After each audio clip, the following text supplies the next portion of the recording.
Goeiedag, ek groet jou in die kosbare naam van Jesus Christus. As kind van God is daar twee dinge wat jy nooit moet vergeet nie. Jy moet nooit vergeet waar jy vandaan kom nie, en jy moet nooit vergeet waarin jy op pad is nie. Jesus sê in Johannes 8 vers 14, al getuig ek ook van myself, my getuienis is waar, omdat ek weet van waar ek gekom het en waarheen ek gaan. Moet nooit die put en die modder vergeet waaruit God jou uitgehaal het nie. Moet nooit by 'n plek kom in jou lewe waar jy begin glo dat jy elke seëning verdien wat oor jou pad kom nie. Want jy doen nie.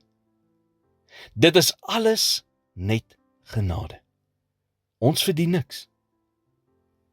Wanneer 'n mens onthou waarvandaan jy kom, bly jy nederig. En wanneer jy jou toekoms ken, bly jy hoopvol. Selfs te midde van die moeilikste beproewinge, kan jy rus in die feit, dat alhoewel jy nou deur iets gaan, jy op pad is na 'n hoopvolle toekoms. Jesus, die goeie herder, is bewus van selfs die fynste detail van jou lewe.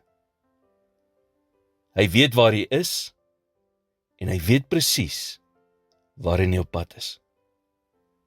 Hy ken jou persoonlik. Hy weet wie hy gekies en geroep het. Dit beteken, jy maak vir hom saak. Nie net nou nie, maar altyd. Hy is nie bekommerd oor die chaos rondom ons nie. Hy is nie angstig oor die toekoms nie, want die toekoms is in sy hande.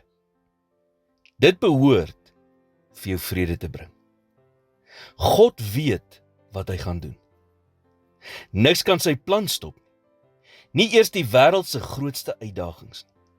Dus, wanneer jy onseker of oorweldig voel, onthou, Jesus is jou herder. Hy ken jou verlede, hy lei jou in jou hede, en hy het 'n wonderlike toekoms vir jou in stoor. Here, dankie dat U alles van my weet. U weet waar ek was, en U weet ook waarheen ek op pad is. Help my om nooit te vergeet hoe groot die genade is wat U aan my bewys het in my verlede nie, en om nooit U beloftes